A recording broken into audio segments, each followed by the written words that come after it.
It's the end of the world as we know it, and I feel fine. There is no Bill of Rights in this country. There is no U.S. Constitution. And if anybody who thinks there is, then how can you justify us holding those folks at Guantanamo Bay? See, nobody cares because right now those are considered Muslims.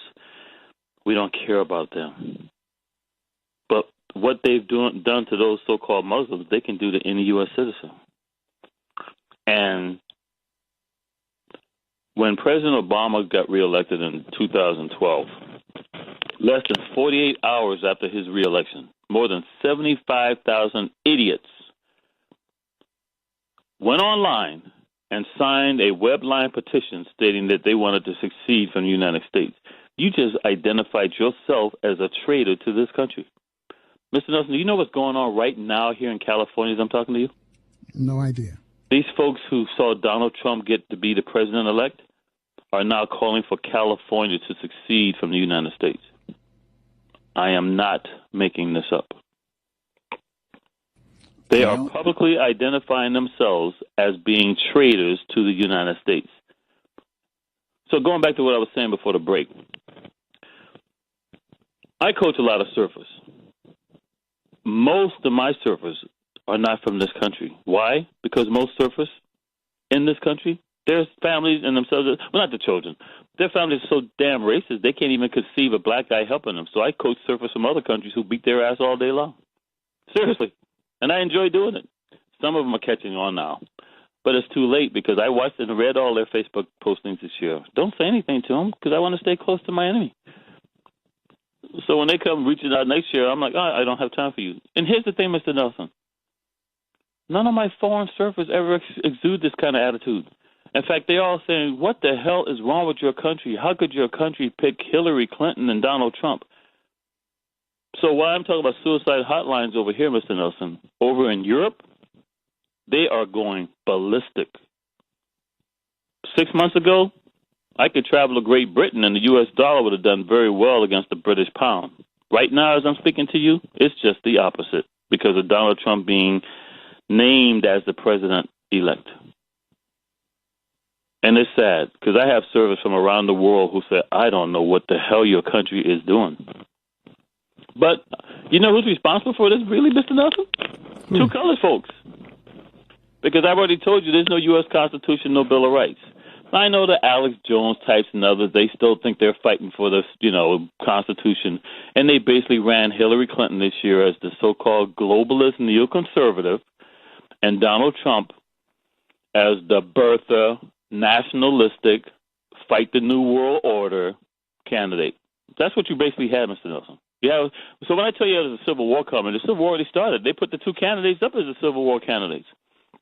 Globalism versus nationalism. If you really listen to Donald Trump's rhetoric, he's against TPP, which Barack Obama wants to fast track, and Hillary Clinton lies about. She claims now just to get the Bernie Sanders, try to get the Bernie Sanders supporters, claiming that she doesn't support it when she damn sure endorsed it. So you have the globalists versus the nationalists. And remember, Hitler was a nationalist. You know who created that whole thing for Hillary Clinton, Mr. Nelson? A colored boy, a Boule boy. Why do I say that? The U.S. Constitution and Bill of Rights has been null and void since 1945, folks. I know you live in the past. I know you want to live on your dreams. I know you want to still hang on to something that doesn't exist. But right here in California, at the Bohemian Grove in San Francisco, every country sent a world leader. Russia was the only exception, which, by the way, is why Russia now is in bed with, Alex Jones and Donald Trump and General Flynn and Jill Stein.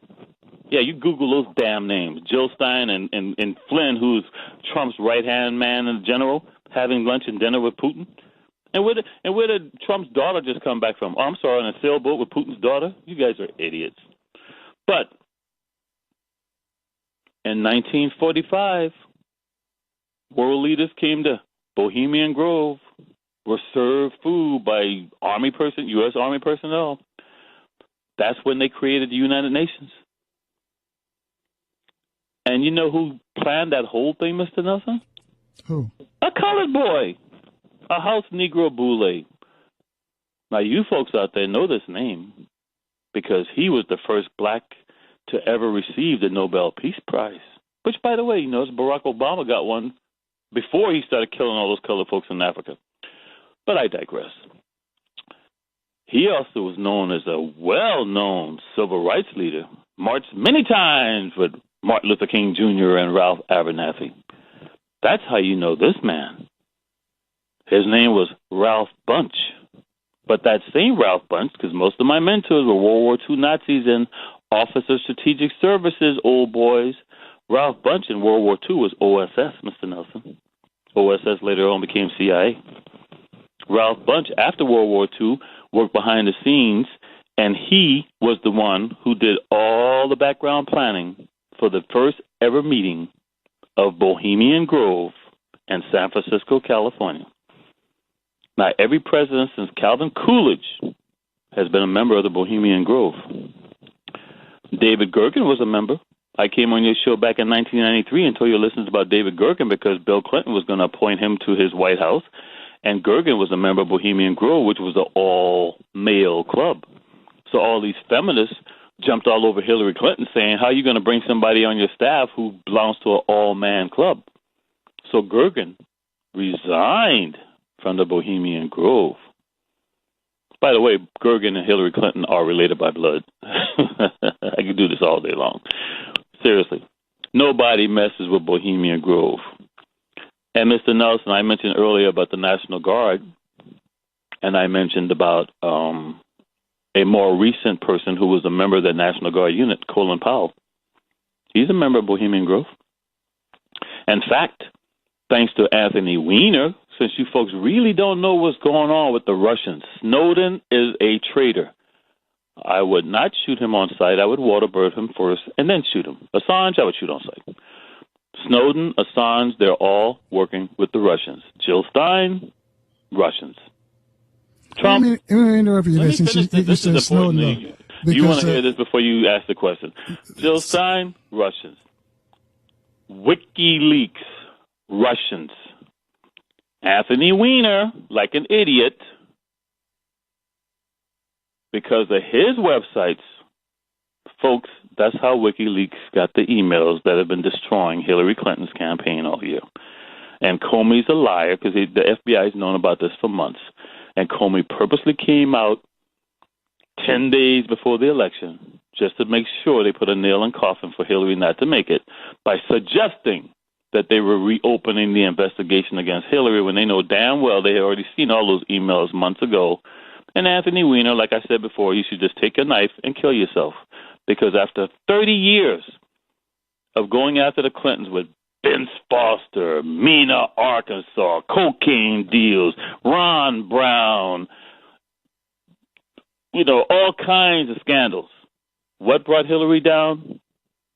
Her second daughter, Hoomer Aberdeen, not divorcing her dumbass husband, who keeps sexting girls on the internet. That's how they got the WikiLeaks, folks. Are you hearing this on liberal radio? Are you hearing this on right-wing radio? And you won't be hearing this from me once Donald Trump swears in.